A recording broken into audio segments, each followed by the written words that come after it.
Minister Trudeau, it's great to see you. Thank you for taking the time out of your busy visit to Washington to join me here in studio. I'm glad to be here. And you're, of course, here for the state funeral of former President Carter. Canada has also been assisting in responding to the wildfires out in California, including with Canadian water bombers in the sky, which I know is something greatly appreciated by the people of California. I wanted to ask you, it is clearly a fraught time in U.S.-Canada relations. And this all seems to me to be a clear effort and concerted effort to make clear to the public that this is an important relationship, that Canada is committed to this relationship. Is that a fair read? Well, I was going to be here no matter what, whenever President Carter passed away, because he'd shown up for my father 25 years ago during my father's funeral, and it was a tremendous friendship, not just between our countries, but between those two men. So being there for him was important for me. In regards to the fires, well, we went through some horrific fires over the past years as well, and American firefighters showed up for us, and we're glad to help out in any way. Unfortunately, we have now a developed level of expertise around wildfire interface with urban areas where we're there to help out with, whether it's transport planes or Coast Guard cutters or water bombers or even firefighters. It's all there to help our friends in California. No, it's greatly appreciated, the contributions that they're making. You may disagree with my suggestion that it's a fraught relationship, but I think some see it that way. But I think one of the reasons is because Donald Trump is, of course, going to be inaugurated in just over a week from now. He has been pushing this idea of making Canada the 51st state. I know that's not something you've taken too kindly to, but how seriously do you take that threat? I mean, let's remember, I got to work with President Trump through his first 4 years in office, and we were able to renegotiate the most important trade deal either of us have, which is the Canada-U.S.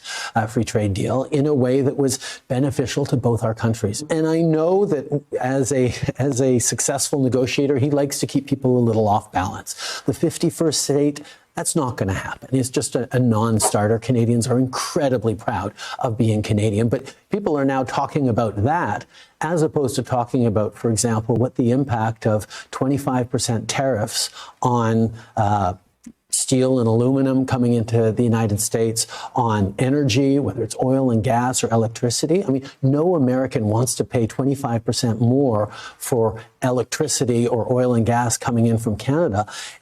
And that's something that I think people need to pay a little more attention to. And perhaps the idea of a 51st state is distracting a little bit from a very real question that will increase the cost of living for Americans and harm a trading relationship that works extremely well. It's not just Canada. He's talking about taking over Greenland and the Panama Canal, in addition to annexing Canada through economic force, as he said.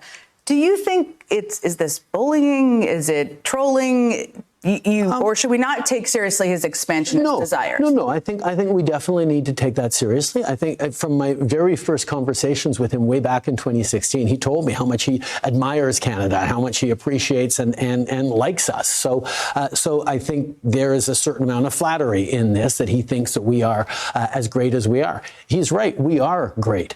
We're also very, very proud of being Canadian. If you talk to any Canadian, you ask them to define what it is to be a Canadian, they'll talk about all sorts of different things. But one of the things we will point out is, and we're not Americans. I mean, he's been calling you the 51st governor. Do you take that as a compliment? Does that not bother you at all? How do you feel about that? I've been in politics an awfully long time. I tend to focus on the substantive things and not on, people choosing nicknames for me. I mean, if I was that thin-skinned, I probably wouldn't last that long in politics. That is fair. You did make a trip down to Mar-a-Lago, and you did meet with the former and future president. What was that like? Tell me about that conversation. It was nice to reconnect with him. Obviously, we had some good conversations about what we were going to be able to do together. He very clearly expressed what he had talked about in his tweet a few days before, that he has concerns about the border between Canada and the United States, particularly around migration and around fentanyl. I was pleased to highlight that less than 1% of the illegal migrants, less than 1% of the fentanyl that comes into the United States comes from Canada, so we're not a problem, but we're happy to, and we've actually responded to his request for us to do more with billions of dollars worth of investments to even further strengthen the security at our borders. I'm assuming he didn't bring up his intention to publicly say he was going to annex through economic means your country. It actually sort of came up at one point, and then we started musing back and forth about this. And when I started to suggest, well, maybe there could be a trade for Vermont or California for certain parts, he immediately decided that it was not that funny anymore, and we moved on to a different conversation. So this isn't out of the blue that he's doing this, but my focus has to be not on something that he's talking about that will not ever happen, but more on something that might well happen, that if he does choose to go forward with tariffs that raise the cost of just about everything for American citizens, that on top of that, we're going to have a robust response to that. I want to ask you about your decision to resign, but you're staying on until the party elects a new leader sometime in March, but between now and then, the parliament is suspended. So for the American public, for others watching right now who are trying to understand what levers you have if he isn't listening to this rational argument, what are you prepared to do if he actually does this into the first couple weeks of his presidency? As we did last time, we are ready to respond with tariffs as necessary. You may remember when Donald Trump put tariffs on Canadian steel and aluminum, which did nothing but raise the cost of steel and aluminum for American consumers. We responded by putting tariffs on things like bourbon, Harley Davidsons, orange juice, playing cards, these sorts of things that Canadians could find replacements for, so they wouldn't have to pay more for that money.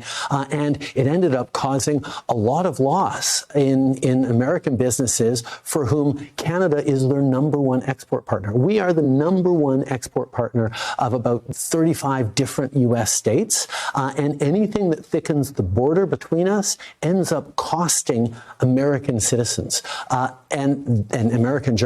That's not what President Trump got elected to do. I know he got elected to try and make life easier for all Americans, to support American workers. These are things that are going to hurt them. Let me ask you about your decision to resign more broadly. And you've obviously talked publicly about this, but there are trends around the world that we've seen here in the United States. We've seen them across Europe. Obviously, you've been impacted by them. We're incumbents. It's an anti-incumbency movement around the world. Yeah. You also said when you resigned that you wanted to give your party a chance to win.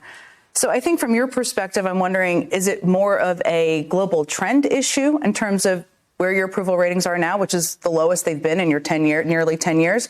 Or is it a you issue, as people should understand it? Well, I think it's probably a bit of everything. I mean, right now there's a political cycle where incumbents, particularly those who steered us through COVID, I mean, Canada did extraordinarily well through COVID, better than just about every other peer, tens of thousands fewer deaths proportionally than our friends and allies around the world. Inflation hit less hard. Our economy bounced back faster. It was good, but there is still a lingering frustration towards incumbents. And for me, where I lean in on is all the good things we were able to do.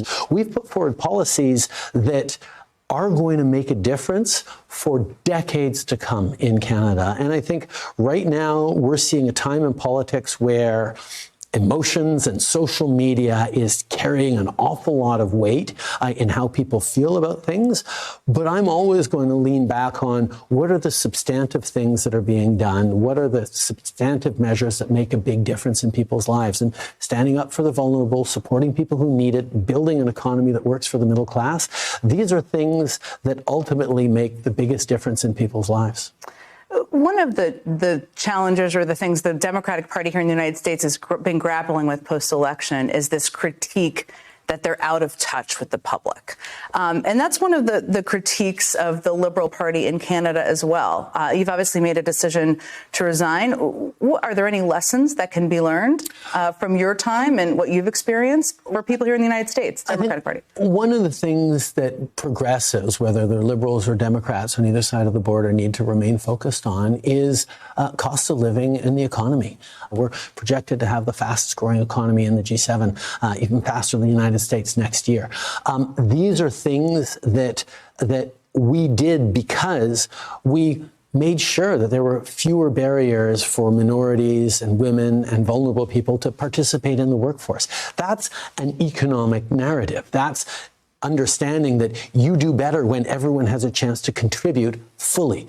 But you can easily turn that into a woke argument that says, oh, you're just, working for minorities and women and you're not taking care of the economy. Well, the capacity of the political right and, quite frankly, social media to gin up that kind of dynamic and fall into culture wars and divisions that actually don't stand up to the hard economic truth of the growth we've been able to create in Canada is part of the challenge we have. And that's part of the challenge we're facing as a world right now, where people are very much in a place where affordability, where reasonable answers, where medium and long-term policies aren't what they want to hear about. They want things to get better right away. And you do have people promising to make things better right away, which is very attractive sometimes, even if the ability to do that isn't always clear. Before I let you go, you've been you've been the Prime Minister for nearly 10 years.